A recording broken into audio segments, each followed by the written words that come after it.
The reception hall was beautiful, but half the tables were empty. My entire family chose my sister's last-minute engagement bash over my wedding. I wasn't sad, though. I smiled, read the notification that their venue fees had bounced, and finally turned off my phone. The silence of a church is supposed to be sacred, a reverent hush before the organ swells and the bride begins her walk. But this silence was different. It was heavy, thick with embarrassment and pity. It was the sound of 100 empty seats where the people who shared my blood were supposed to be. I stood in the vestibule, clutching a bouquet of white calla lilies so tightly the stems were beginning to snap under the pressure of my grip. My knuckles were white, matching the lace of the dress I had spent 3 months hand-altering. I looked at the heavy oak doors that separated me from the altar, and for a moment I felt physically ill. My stomach turned over, a cold sweat prickling at the back of my neck despite the climate-controlled air. "Elizabeth," a soft voice said beside me. I didn't turn. I couldn't. If I turned and saw the empty space where my father, Cameron, was supposed to be standing, I knew I would collapse. He was supposed to walk me down the aisle. That was the plan.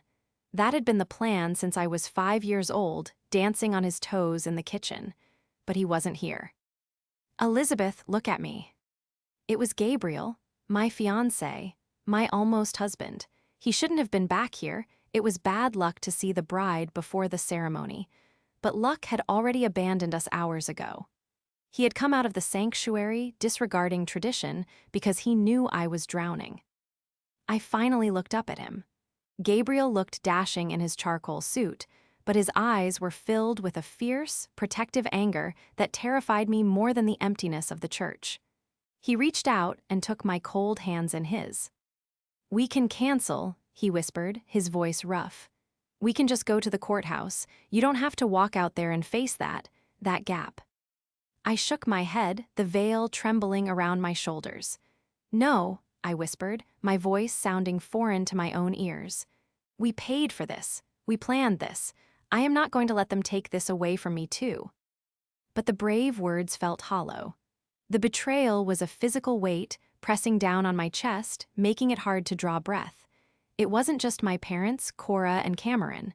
It wasn't just my sister, Bella. It was Riley. Riley, my best friend since kindergarten. The girl who had sworn she would hold my dress while I peed, who had helped me pick out the invitations, who was supposed to be standing right behind me as my maid of honor. She wasn't here. She was with them. I closed my eyes, fighting back the tears that threatened to ruin the makeup I had applied myself, because the makeup artist had been accidentally redirected to the wrong venue by my mother. "They aren't coming, Gabriel," I said, the realization finally settling into my bones like lead. "None of them, not one." "It's their loss," Gabriel said, squeezing my hands.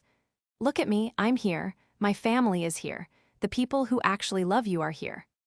He was right, but the pain was a jagged knife twisting in my gut. The betrayal was worse than the diagnosis itself, the realization that I was an orphan, not by death, but by choice. They had chosen a party over my vows. They had chosen a spectacle over my sacrament. "I'm ready," I lied. Gabriel kissed my forehead, a lingering, desperate seal of a promise, and went back inside. The music started, the bridal chorus. It sounded mocking. I took a deep breath, stepped forward, and pushed the doors open. The light hit me, blinding and bright, and I walked into the room. I kept my eyes fixed on Gabriel at the end of the aisle. I refused to look to the left, to the bride's side. I didn't need to look to know what was there. 5 rows of empty pews. Reserved signs still taped to the ends. Mother of the bride, father of the bride, maid of honor. They were ghost seats, haunting me with what should have been. The reception was surreal.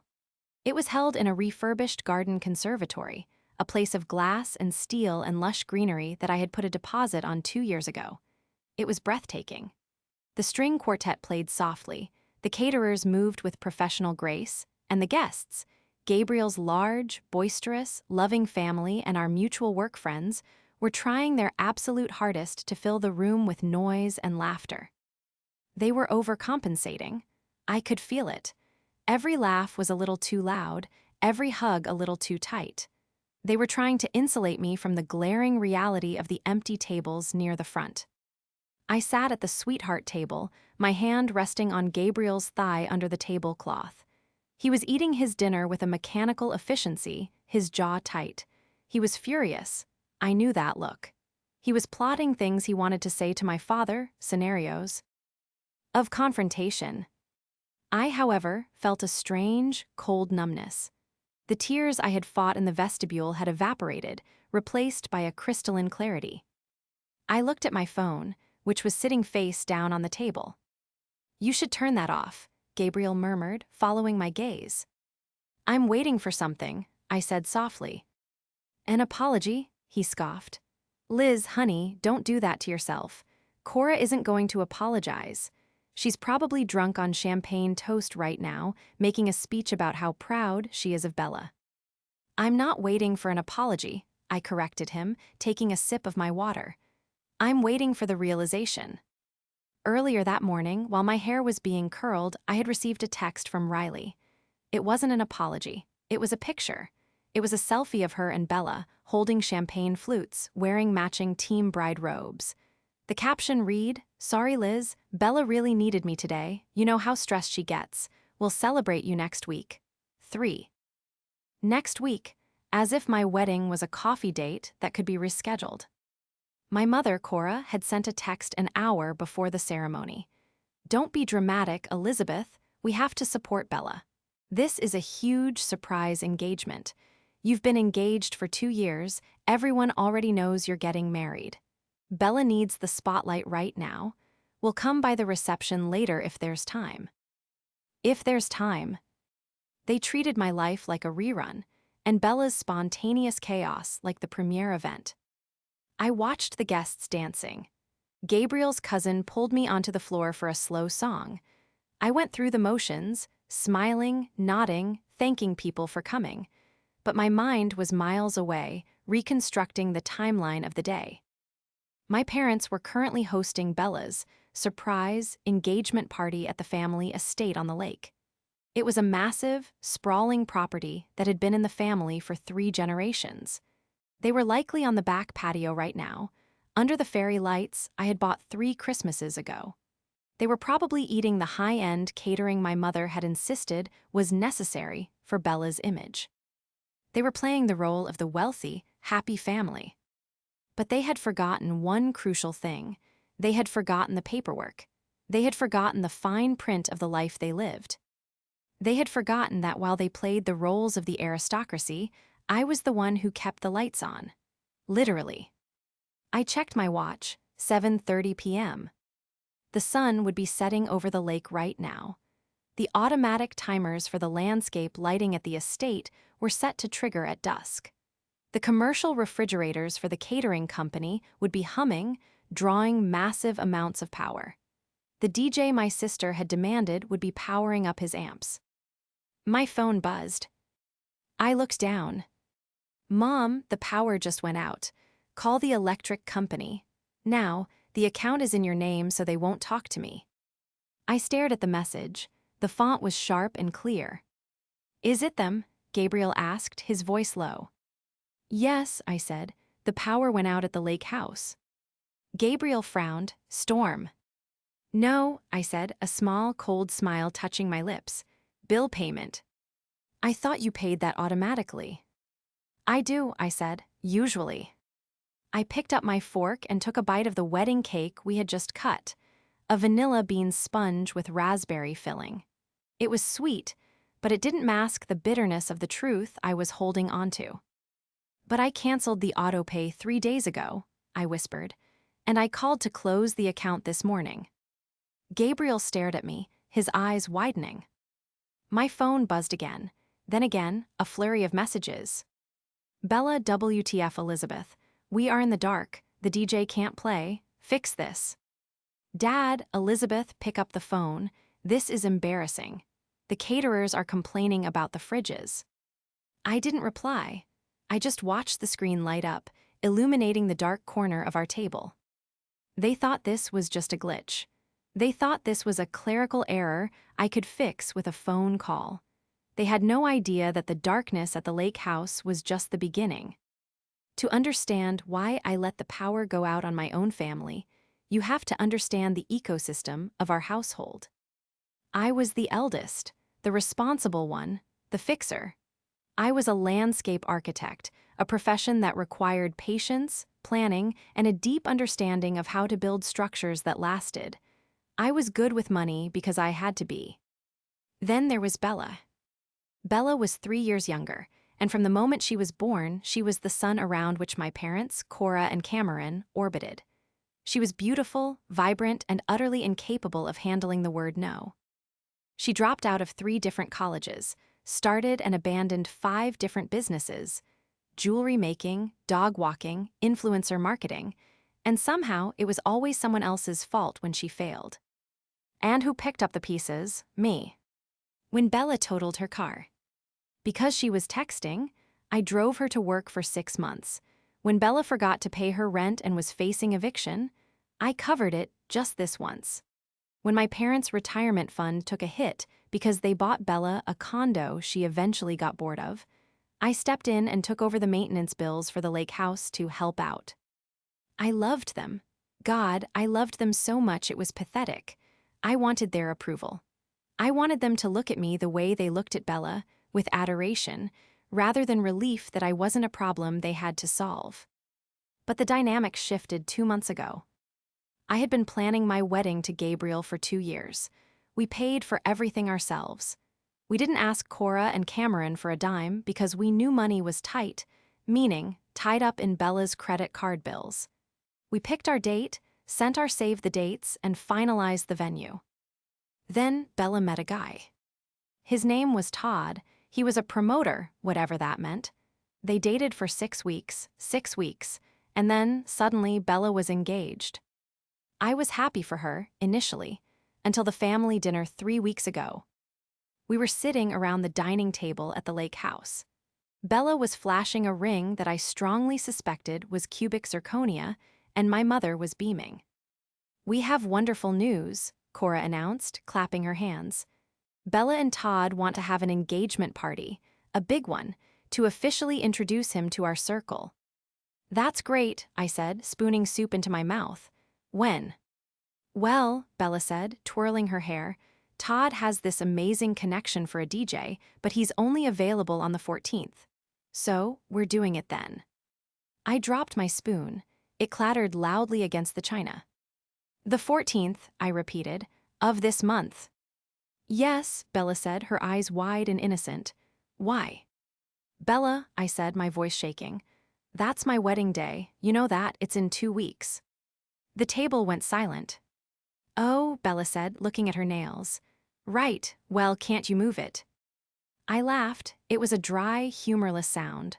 "Move it? The venue is booked. The vendors are paid. People have bought plane tickets.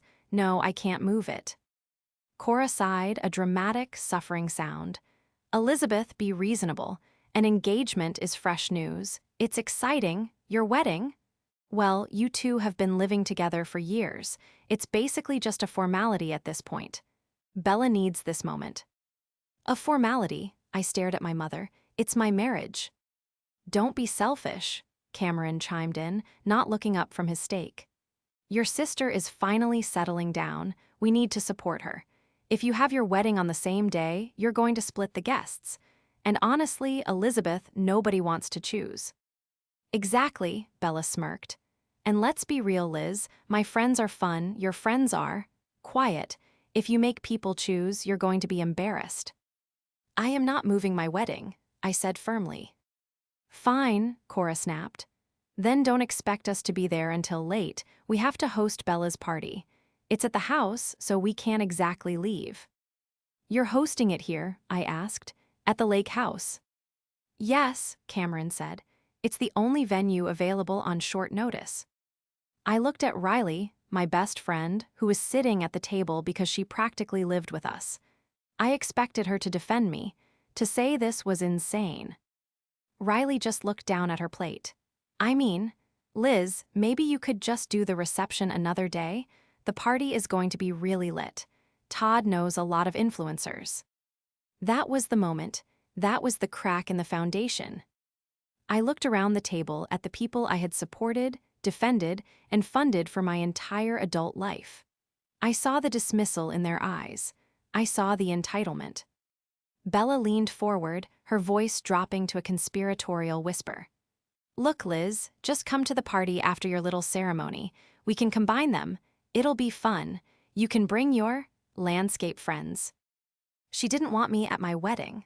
She wanted my wedding to be a footnote in her engagement party. "No," I said quietly. "Suit yourself," Bella shrugged, "but don't come crying to me when nobody shows up." I looked at the text messages, flooding my phone at the wedding reception. "Bella, this isn't funny, Elizabeth. Todd is furious. Turn the lights back on." "Riley, Liz, seriously. The bathrooms don't work without the electric pump. People are leaving, help us." They had threatened me with emptiness. They had threatened that nobody would show up for me, and they had delivered on that threat. But as I sat there, watching the low battery icon on my phone, I realized they had made a fatal error in their calculations. They assumed that because I was the quiet one, the boring one, I was also the powerless one. They forgot that the lake house, the venue of their dreams, the symbol of our family's status, wasn't technically theirs anymore. Grandma hadn't left it to Cameron. She knew he was weak. She knew. Cora was a spender. She had left it to me. And I had let them live there rent-free for 5 years. I had let them pretend it was theirs. I had paid the property taxes. I had paid the utilities. I had carried the weight. But the weight was gone now. I typed a single reply to the group chat. "Me, I'm busy. I'm at my wedding. Handle it yourselves." Then I blocked them all. The morning after my wedding didn't feel like the start of a new life. It felt like the wreckage after a storm. I woke up in the bridal suite of the hotel, the silence of the room pressing against my ears. Gabriel was already awake, sitting on the balcony with 2 cups of coffee, staring out at the city skyline. I didn't reach for my phone immediately. I knew what was waiting for me there. A digital avalanche of vitriol. I wrapped myself in the plush hotel robe and stepped out onto the balcony. Gabriel looked up, his expression grim. He didn't say, "Good morning." He just handed me a coffee and slid a stack of papers across the small bistro table. "I printed these out from the business center downstairs," he said, his voice level but carrying a dangerous undercurrent. "You need to see this, Liz, before you talk to them, before you feel a single ounce of guilt." I looked down. It was the transaction history for the supplementary credit card I had given my mother, Cora, for emergencies and household maintenance for the lake house. My eyes scanned the lines, and the air left my lungs in a sharp hiss. The Gilded Lily Florals, $6,500. Lux Catering Services, $8,200. Diamond District Jewelers, $3,400. Todd's VIP Promotions, $5,000. The dates were all from the last week. "They didn't just choose Bella's party over our wedding," Gabriel said, leaning forward, his hands clasped tightly together. "They made you pay for it."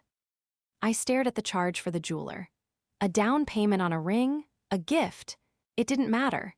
The audacity was so staggering it was almost impressive. They had used my credit line to fund the very event that was designed to upstage me, banking on the fact that I was too passive, too dutiful, to check the statements until after the honeymoon. "The $5,000 charge to Todd's VIP Promotions?" I asked, pointing to the line item. "I looked it up," Gabriel said. "It's an LLC registered to Bella's fiancé. They paid him $5,000 of your money, effectively paying him to host his own engagement party." Something inside me snapped. It wasn't a loud snap, like a branch breaking. It was quiet and metallic, like a lock clicking into place. For years, I had been the peacekeeper.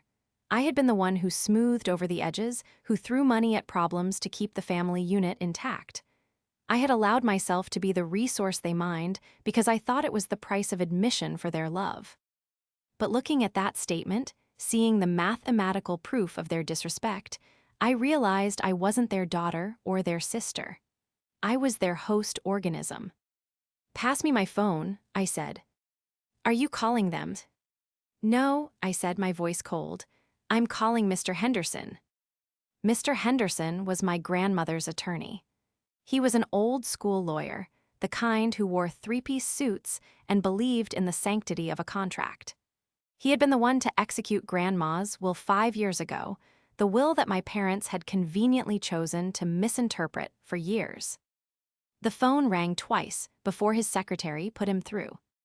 "Elizabeth," his voice was gravelly and warm. "Congratulations, my dear. I assume you're calling to tell me the wedding was beautiful."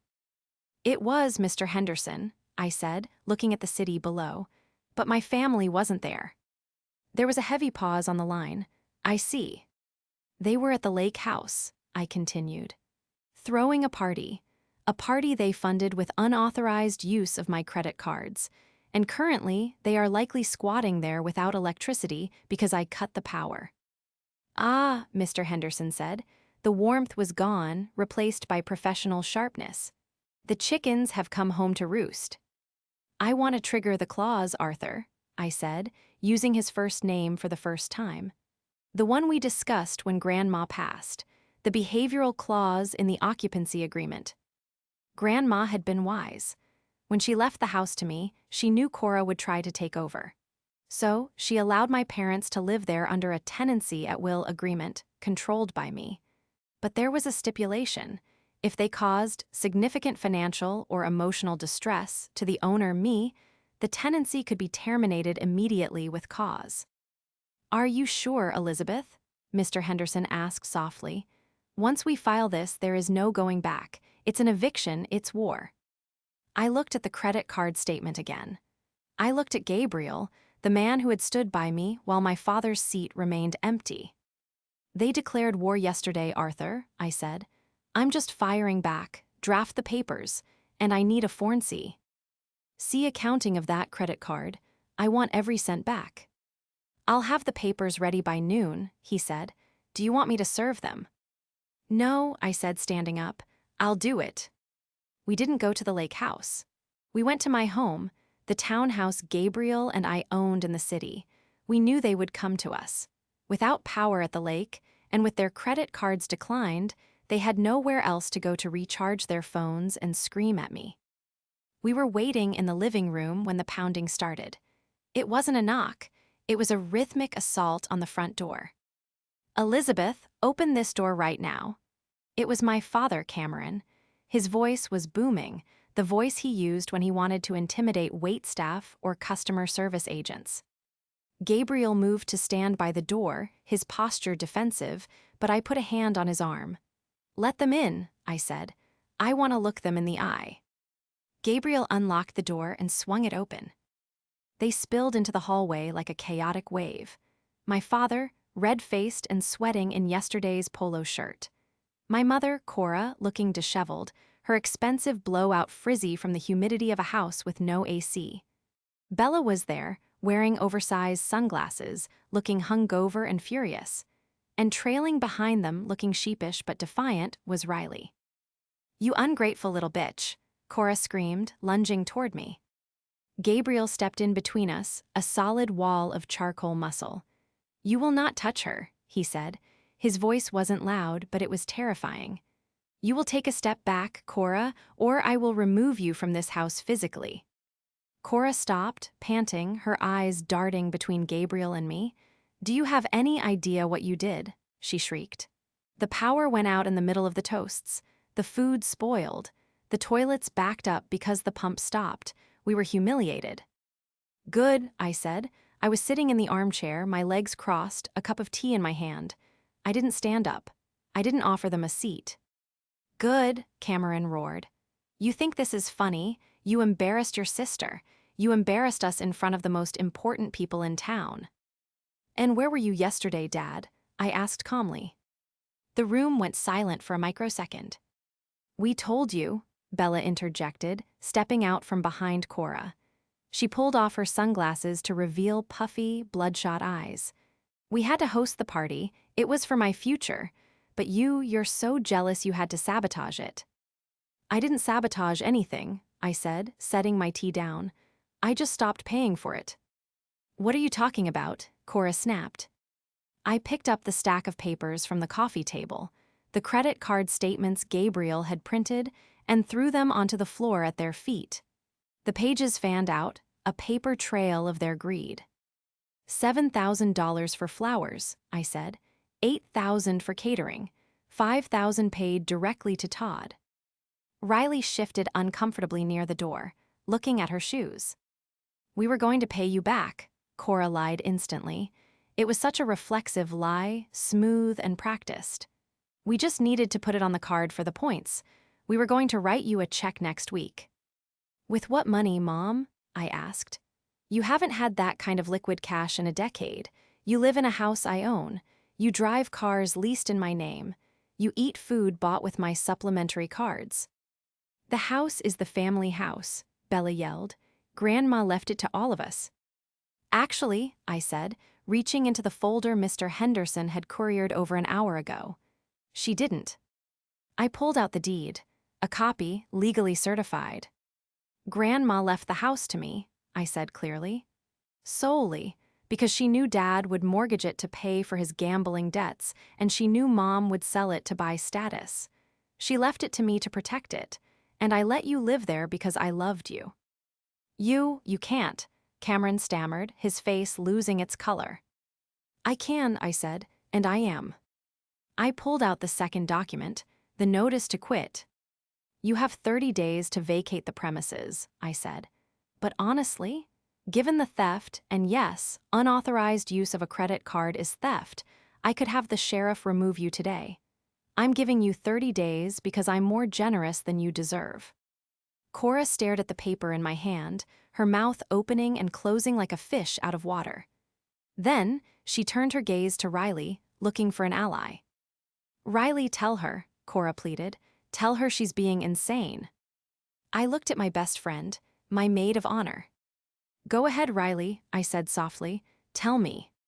Riley looked up, her face flushing pink. Liz, look. Bella promised me the event coordination contract for the wedding, a real celebrity wedding. Todd said he knows people in Hollywood. I had to network. It was a business decision. A business decision, I repeated, to miss my wedding. You know I love you, Riley said, her voice whining. But you're a landscape architect. You don't get it, T. His industry is about connections. Todd is a scammer, Riley, Gabriel said, speaking up from his post by the door. We looked him up. His agency is a PO box in a strip mall. He has 2 followers on LinkedIn. That's a lie, Bella screamed. Todd is a visionary. Todd is broke, I said. And the only reason he's marrying you is because he thinks you're rich. He thinks the lake house is yours. He thinks the credit card you used to pay him is yours. Bella froze.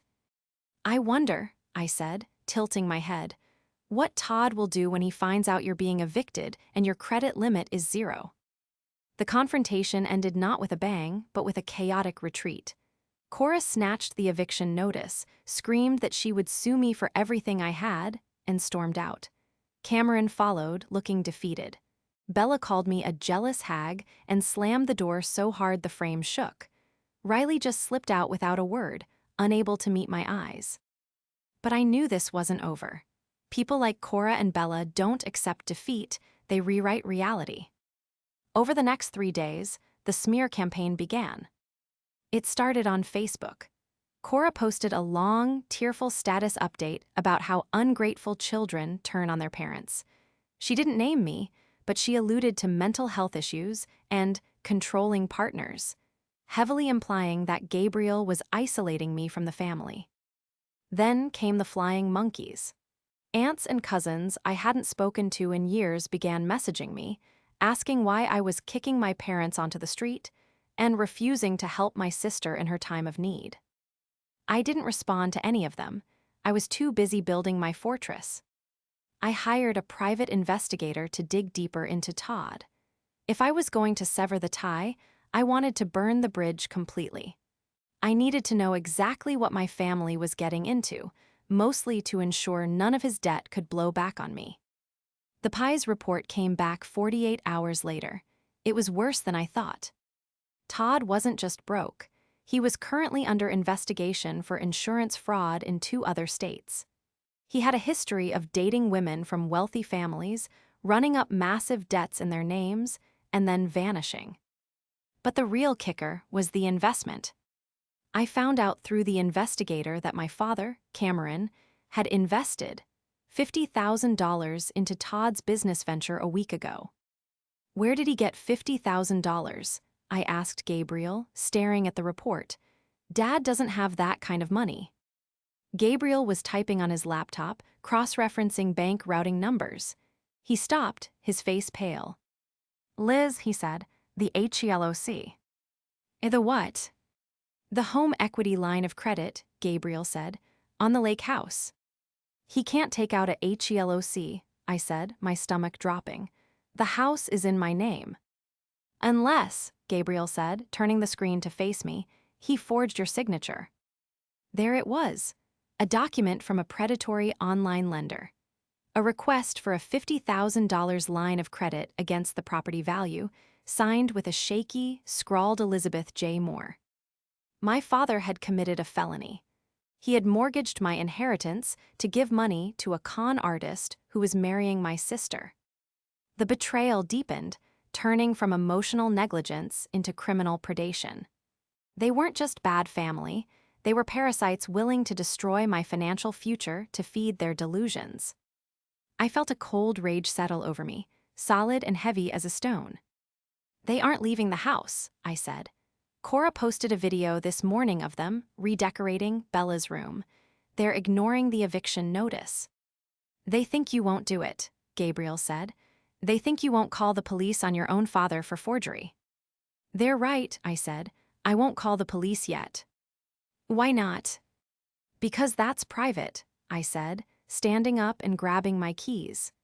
If they want to play the game of public perception, if they want to paint me as the villain on social media, then I'm going to give them a public show. What are you going to do? Gabriel asked, standing up to follow me. Tomorrow is Sunday, I said. The engagement brunch Bella rescheduled because the power went out. She moved it to the country club. She invited everyone, the extended family, the neighbors, Todd's business partners. And I'm going to go, I said. I'm not going to sue them in the dark, Gabriel. I'm going to expose them in the light. I picked up the file containing the forgery proof, the credit card statements, the PI report on Todd, and the deed to the house. They wanted a spectacle, I whispered.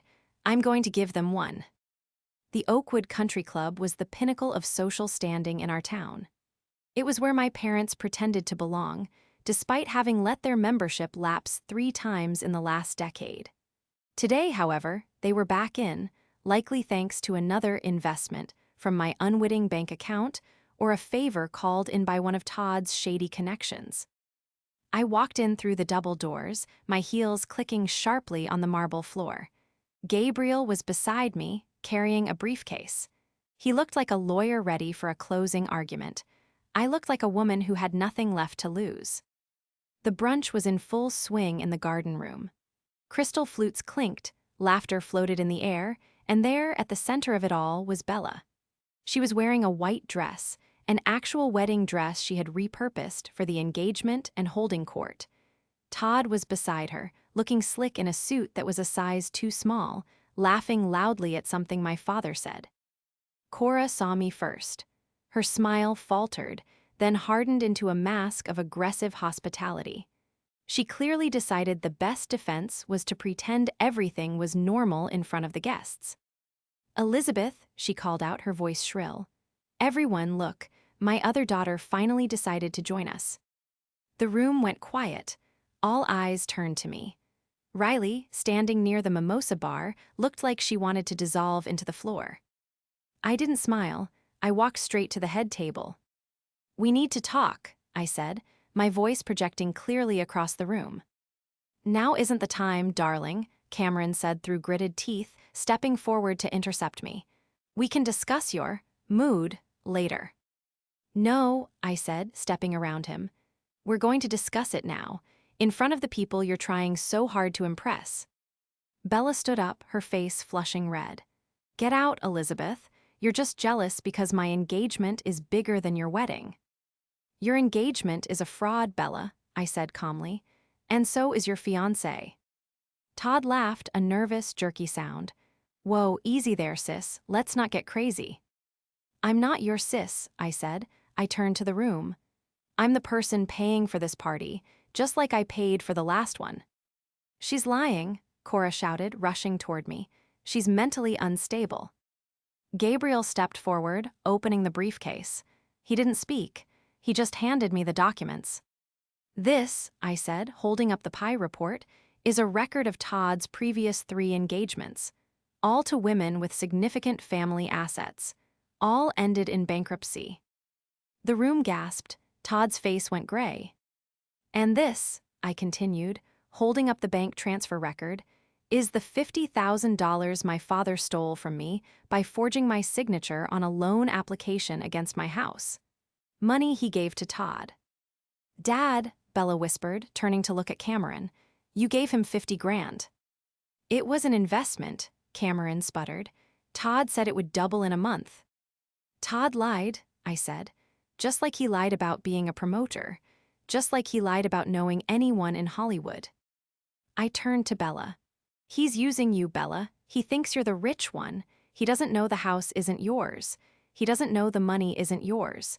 He doesn't know that as of yesterday, Mom and Dad are effectively homeless. Bella looked at Todd. Is that true? Did you take money from Dad? Todd backed away, his hands raised. Babe, look, it's complicated. Business is complicated. And this, I said, dropping the final bombshell, the eviction notice onto the table in front of Cora, is your 30-day notice. You are no longer welcome in my home. You have until the 1st of the month to vacate.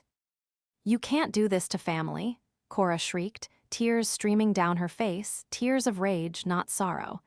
After everything we did for you. You didn't come to my wedding, I said. The silence that followed was absolute. You chose a party over your daughter. You stole from me. You lied to me. You used me. I looked at Riley. She was crying silently. And you, I said to her. You broke my heart more than any of them. I hope the networking was worth it. I turned back to Bella. She was staring at Todd, who was inching toward the exit. The realization was dawning on her face, slow, painful, and humiliating. He's leaving, Bella, I said softly. Bella turned to look. Todd was already at the door. He didn't even look back. He just bolted. Bella let out a sound that wasn't quite a scream and wasn't quite a sob. It was the sound of an illusion shattering. I'm done, I said to my parents. Don't call me, don't text me, talk to my lawyer. I took Gabriel's hand, and we walked out. We left them in the wreckage of their own making. The fallout was swift and brutal. Todd was arrested 3 days later in another state on an outstanding warrant for check fraud. Bella, to her credit, didn't go with him. The humiliation at the country club had been the wake-up call she needed. She broke off the engagement, but the damage was done. My parents were evicted. Mr. Henderson handled it all. They tried to fight it, they tried to guilt-trip me, but the forgery evidence hung over my father's head like a guillotine. He knew that if he pushed me, I would press charges. They moved into a small, 2-bedroom apartment across town. It was a steep fall from the lake house, but it was a life they could actually afford. I didn't speak to them for a year. The first time I saw Bella again was at a coffee shop. She was working there. She looked different, tired, less polished but real. She saw me and froze. I walked up to the counter. Medium latte, oat milk, I said. Bella nodded, her hands shaking slightly as she punched it in. It's on the house, she whispered. No, I said, tapping my card. I pay for what I get, and so do you. She looked up at me, tears in her eyes. I'm sorry, Liz, I'm so sorry. I know, I said, and I meant it. I could see the regret in her, but forgiveness is a process, not a switch. I'm not ready to be sisters again, Bella, but I hope you're doing okay. I'm trying, she said. That was enough. As for Gabriel and me, we flourished. Without the financial drain of my family, we bought our own vacation home, a cabin in the mountains, far away from lakes and country clubs. We hosted a one-year anniversary party there. It was small. Just Gabriel's family, our work friends, and the people who actually showed up. I stood on the deck, looking out at the mountains, holding a glass of wine. Gabriel wrapped his arms around me from behind.